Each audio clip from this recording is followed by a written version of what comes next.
Creating motion without scripting. The first thing you're going to do is put your hand inside of the object you want to animate, push forward on the joystick to open up the properties, and then we're going to go in and you'll see motion animated. So if we click animated, you'll note that you can hit record.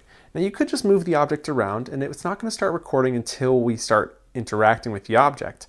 But what I recommend doing is using these interactive points on here. Now I've zoomed out so that way I have more space to move my hand smoothly, because as your hand moves, it's going to record that motion. Grab the blue slide handle and slide back across and go 1, 2, 3, 4. And now that's the complete motion I want, so I'll hit stop. From there, I'm going to go to loop and I'm going to say back and forth. Now, I like back and forth because continuous, it's going to teleport back to its original position. And while this is close to the original position, it's not exact. Play on start, you're going to see it start moving. Because I didn't pause at the beginning, it's going to immediately start going. And so continuous might have actually been a better option here. But when you have teleportation, there's a glitch right now when you're standing on an object that the player will get teleported with that object. Jump on this platform, and now we're riding it along.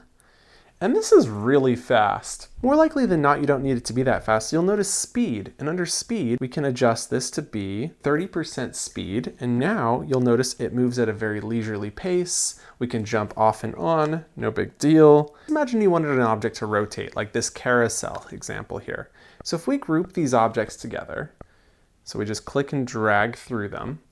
And now that we have them selected, we put our hand in, joystick to the left to group them, open up the properties. We can then go in, hit record, and then come up here to the top and then turn off snapping because we want this to be smooth, and then do a 360-degree rotation all the way around. Stop, hit loop continuously, click play on start, and it's a little jolty. So this isn't the method I would personally use because I would script it just right. But there's something kind of majestic about that kind of coming to a smooth stop. Like what if we hit record and then we come up here and we grab that rotation and we go 1, 4, and then we come to a stop and we hold for 1, 2, 3, 4, 5.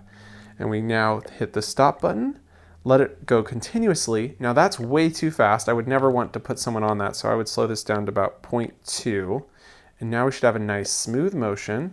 And if we come down here as a player, we can easily jump on and we ride along with our objects here. And now we could build like a merry-go-round.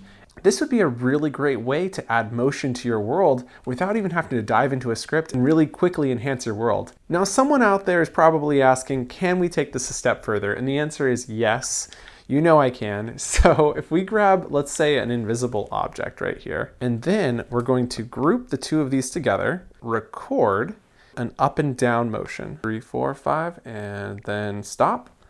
And then what we're going to do is we're going to hit stop.